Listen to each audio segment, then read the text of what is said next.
បាទជម្រាបសួរបងប្អូននិងបងប្អូនដែលតម្រូវការប្រភេទឡាន Chevrolet Captiva ប្រភេទឡាន7កៅអីលក្ខណៈគ្រួសារធំទូលាយផាសុកភាពបងប្អូនអាចអញ្ជើញមកមើលប្រភេទឡានរបស់សហរដ្ឋអាមេរិកបានណាបងប្អូនសម្រាប់ប្រភេទនេះជាប្រភេទឡាន SUV 7កៅអីទាំងទំហំធំទូលាយទៀតបងប្អូនអញ្ចឹងសម្រាប់បងប្អូនដែលតម្រូវការបងប្អូនអាចអញ្ជើញមកមើលបាន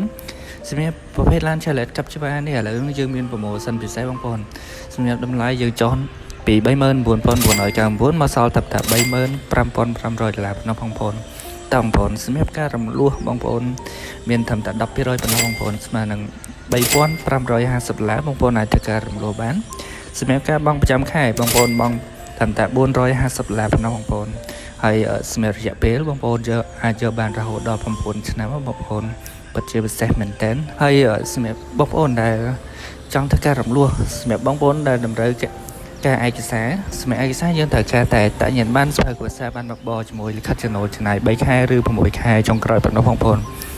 អាចធ្វើការរំលោះបានសម្រាប់ការ design គឺយើង design ជាប្រភេទជាងខូច LED ផ្នែកខាងមុខសម្រាប់ផ្នែកបណ្ណាផ្នែកខាងក្រោមគឺយើង design កបោនមកពីរោងចក្រផ្ទាល់តែម្ដងបងប្អូនតើបងប្អូនមកមើលផ្នែកខាងក្នុងទាំងអស់គ្នាតើបងប្អូនជួយមកមើលផ្នែកខាងក្នុងទាំងអស់គ្នាសម្រាប់ Chevrolet Captiva នេះសម្រាប់កៅអីយើង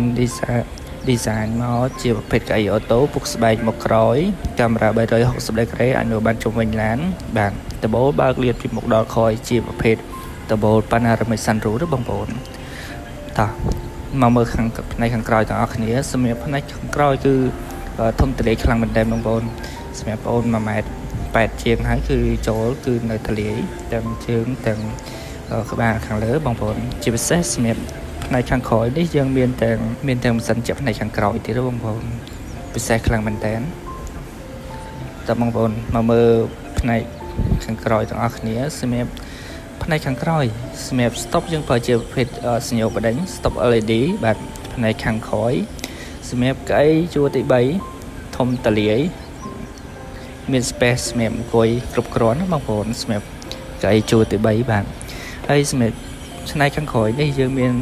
ការ design ក្រោមផ្នែកខាងក្រោមកបោនដូចគ្នាមកពីរោងចក្រដូចគ្នាបងប្អូនពិសេសខ្លាំងមែនតើអញ្ចឹងសម្រាប់បងប្អូនដែលតម្រូវការបងប្អូនអាចតាក់ទងមកលេខទូរស័ព្ទខាងក្រោមឬក៏ contact Telegram បានណាបងប្អូនបានអរគុណ